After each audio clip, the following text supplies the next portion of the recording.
որն է ճիշտը, ընդդիմությունը վերցնի մանդատները, թե չվերցնի, որն է արտահայտելու ժողովրդի ցանկությունը եւ կարծում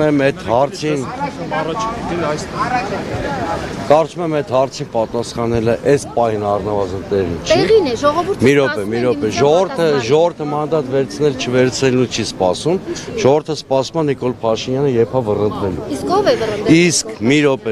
հիմա պատասխանեմ։ Իսկ այդ հարցը մանդատ կվերցվի, չի վերցվի, այս բանը շատ երկրորդական է, որովհետեւ մենք ընտրությունների պատկերը սկիչ ենք վերականգնել։ Հիմա վտանգի տակ է այս կենտրոնական ընտրական հանձնաժողովի նիստում, որ Հայաստանում հաստատվելու ավազակապետություն։ Այսինքն իրանք թքած ունեն ընդհանրապես որևէ օրենքի արդարադատության վրա։ Այո, որ կենտրոնական ընտրական հանձնաժողով որոշում կկայացնի, ձեր հարցը անշուշտ տեղին է եւ պատասխանը կտրվի։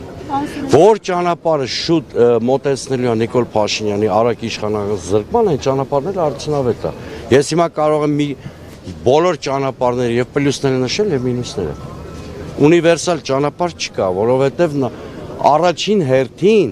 ամեն ինչ պետք է արվի փողոց գեներացնելու համար։ Ինչը կնպաստի փողոց գեներացնելուն, կարող ենք շատ երկար քննարկել, բայց ես խոստանում եմ, այդ ու բազմաթիվ այլ հարցեր ես քիստից հետո պատասխանեմ։ Նիկոլ Փաշինյանը այս պարզ գործընթացը, պարզ մաթեմատիկական, աքսիոմատիկ գործընթացը վելը մեկ այլ դաշտ մեղադրելով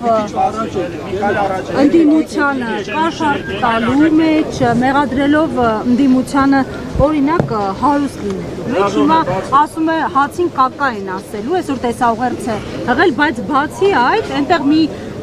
ձևակերպում է անում, որ վերջ է տալու Թավիշին, ինչ սպասել։ Ուրեմն ինքը ուրիշի հացի մասին չմտածի,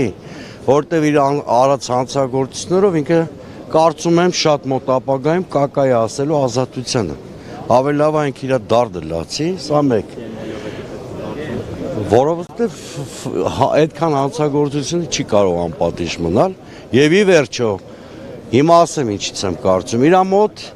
մի կողմից վախերն են խոսում, մի կողմից ռեպրեսիվ վարքագիծ է, երկուսի իրար հետ միախառնված է։ Հաստատ համոզված են, որ չլներ ընդդիմության կոնսոլիդացված ակցիայի մասին լուրը, այսօր ինքը այդ լայվը կամ ուղերձը չեր անի։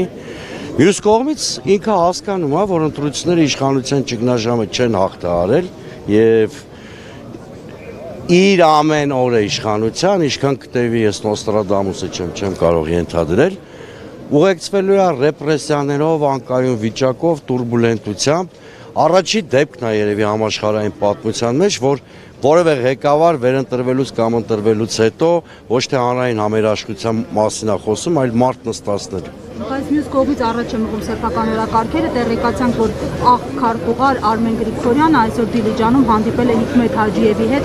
խոսել խաղաղության այսպես կոչված process-ի մասին, սրա հետ կապված ինչ դիտարկումներ ունեք։ Դա շատ բնական է, որ լոյալության դիմաց, այսինքն Ադրբեջանը, Թուրքիան, արևմտյան պետությունները ամեն ինչ արել են Նիկոլ Փաշինյանի կոմֆորտը ապահովելու համար, հիմա եկել է պարտքերը վերադարձնելու ժամանակը, դա ինձ չի զարմացնում, եւ պետք է այդ process-ը շատ արագ լինի։ Մյուս կողմից ադրբեջանցիների մոտ կա մտահոգություն, որտեղ Նիկոլ Փաշինյանը այս անգամ իշխանությունը պահպանել է խիստ խոցելի լեգիտիմությամբ եւ ի վերջո որևէ հաշվարկի պարագայում խորհրդանում չունի սահմանադրական մեծամասնություն պարտավորությունները կատարելու համար։ Երևի, ըստ երևույթին վերջացնեմ այս մի նախադասը, ըստ երևույթին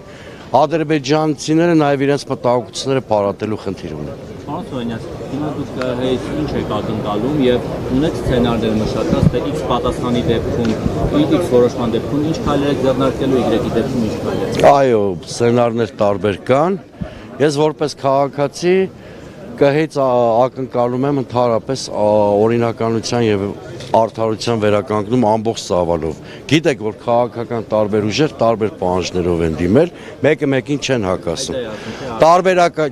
Տարբերակա եւ ուժեղ Հայաստանի հայցի բավարարումը եւ մեր հայցի բավարարումը, որտեղ այս նիստով չի վերջանալու։ Հետո դատական վիճարկումների փուլ է մտնելու, ակնհայտորեն դիմել է, որ վիճարկեն ամբողջ Ես դրան էլ սկզբունքորեն դեմ չեմ։ Դուք ինչ եք պահանջում։ Մեր պահանջը երեկվա դատական նիստից է բխում, պիտի քննարկվի առնվազն 3 տեղամասերում ընտրողների իրավունքների վերականգնման հարցը։ Հիմա տեսեք, եթե օրինակ ձեր պահանջը բավարարվում է եւ վերակվյարկություն է հայտարարում, ինչ է։ Այդ շատ մասնակ արդարության շատ մասնակի բավարարում է դա, արդարության շատ մասնակի բավարարում է, որովհետև դրանով հարց չի լուծվում։ Ըստ էության շարունակելու ենք պայքարը օրինականության վերականգնման համար ամբողջական ծավալով։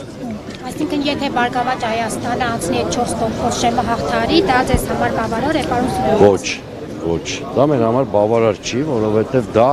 ընդամենը 3 տեղամասերում մեր ընտրողների իրավունքների վերականգնման հարց է լուծում։ Բայց ակնհայտորեն ընտրական գործընթաց ուղեկցվել է մեծածավալ համակարգային խախտումներով